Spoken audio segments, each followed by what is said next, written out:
короткая презентация. Шпиры – это образовательный проект нового поколения.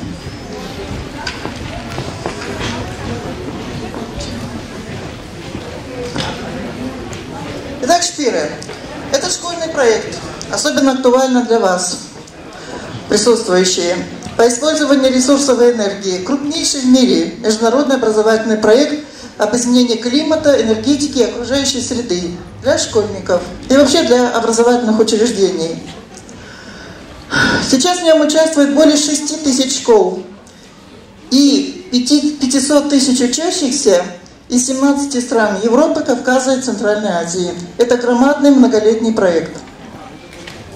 Шпиры – это инновационный проект, в котором образование и практические действия школьников продвигают зеленую экономику.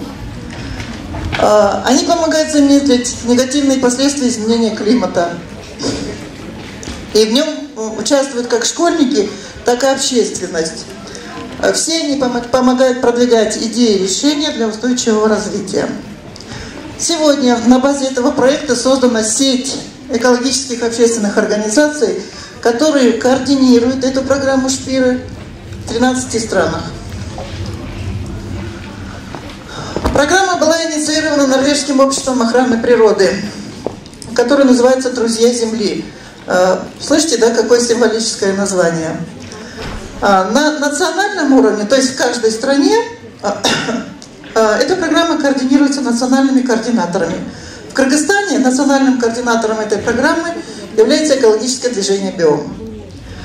Национальные координаторы взаимодействуют с разными структурами, с Министерством образования, институтами переподготовки учителей, образовательными учреждениями, природоохранными организациями и научными, университетами и бизнесом. Так что он охватывает очень большой ареал.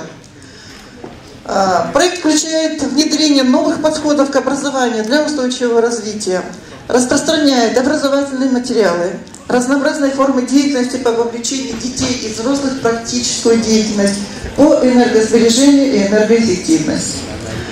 Вот вы вспоминаете, что вам показывал Абузов, как растет движение возобновляемых источников энергии, чистые технологии в мире, да?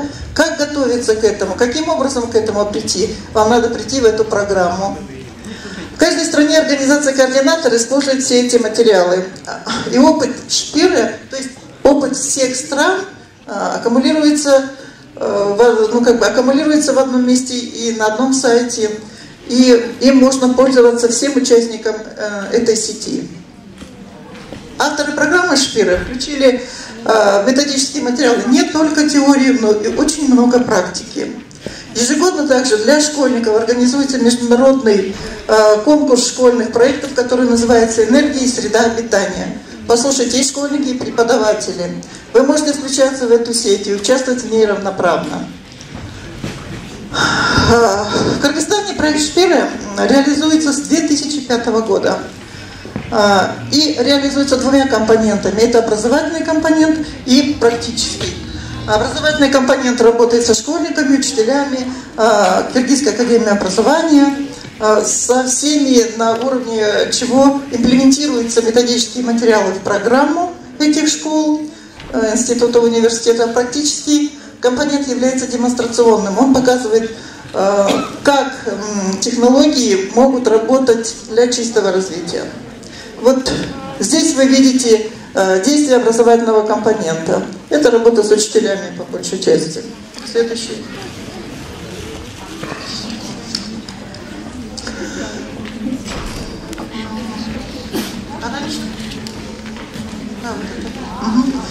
Вот здесь вы видите, как школы работают в этом проекте. В данном случае это показана работа 65-й школы. Как, не могу вам показать много, потому что время ограничено. Вот посмотрите, вот здесь они собирают солнечную сушилку, вот она готовая, видите, да? А вот здесь вот школьники собирают солнечную бочку. Очень интересной конструкции. Следующий покажите. Вот здесь очень много информационных компонентов. То есть здесь вы видите экскурсии. Это все входит в информационную кампанию. Здесь вы видите экскурсии. Вот это вот солнечная теплица в селе Новопокровка. Это у нас разного типа и разного рода, очень многочисленные мероприятия. Ну, в данном случае вот это вот зеленый город в ботаническом саду. Здесь мы показывали, как работает солнечная печка, готовили на ней, жарили яичницу и вот раздавали вот материалы. Следующее. С 2012 года не одновременно с образовательным компонентом работает практический компонент. Практическая реализация мер начинается по повышению энергосбережения. Именно в пилотных классах школ. До этого практический компонент работал с пилотными селами, с социальными учреждениями, а с 2012 года началась работа в пилотных классах школ. На что направлено?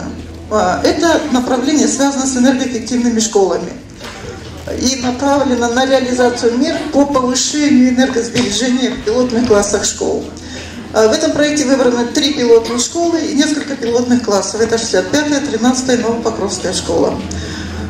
Но то, что мы делаем в пилотных школах, очень интересно, и поэтому учителя, директора, попечительские советы, администрация может присоединяться к этому проекту. Значит, какие 2 направления имеются в виду? Это снижение энергопотребления и воспитание энергосберегающего поведения у школьников. Это 2 взаимосвязанные задачи, которые переплетают и образовательный компонент, и практически следующие. Что мы делаем? Я попыталась показать буквально 2 слайдами наши действия. Вот здесь мы в Новопокровской школе, и мы снимаем исходное состояние для того, чтобы реализовать энергосберегающие меры. Это у нас тепловизионная съемка, вот это вы видите тепловизор. Наверное, вы уже видели где-то в интернете, по телевизору, как осуществляется эта съемка. И вот ночью мы снимали это, и посмотрите, вот так эти окна выглядят при свете дня, вот так они выглядят с тепловизионной съемкой. Это значит, что там, где желтое, вот это оранжевое, оттуда выходит тепло из дома. Вот таким образом мы увидели освещение. Вот такое освещение мы увидели, там, где висят люминесцентные лампы, в которых уже светильников, ламп самих не осталось, а просто вот прицеплим такие лампочки накаливания незатейливо. И вот с таким освещением школьники учатся. У нас много, у нас есть много информационного материала, кому интересно. Вот здесь, для примера просто, состояние вентиляции. Вот видите, вот здесь мы снимали измерителем углекислого газа СО2 метром. И если нормальное, комфортное значение около 400-500, максимум 700, то здесь везде, в каждом классе практически за 2000. Вот 5000 это наличие СО2 в шахтах. Можете проверить. Вот в таком виде у нас находится вентиляция. Вот видите, какая сырость. Вот это просто забито вентиляцией изнутри. Вот в таком виде решетки, которые 100 лет не чистились. Или вообще не была дана вентиляция. И вот такие энергосберегающие меры мы должны делать, конечно, не сам проект, а вместе со всем, что называется, миром, для того, чтобы дети могли нормально начинать и заканчивать учиться. Вот как вариант 13-й лицей, да, школа-лицей номер 13. Что было сделано? Вот это было то, что было до нашего прихода, и вот это мы повесили новые современные энергоэффективные светильники. Почему мы говорим, что это энергосбережение? Потому что современные светильники энергоэффективные на 30-40% потребляют меньше мощности. И отсюда, конечно, идет и экономия. Поэтому, когда мы говорим об экономии, то не нужно понимать об энергосбережении, что мы меняем только лампочки, на этом все энергосбережение заканчиваем. Ну вот, что было очень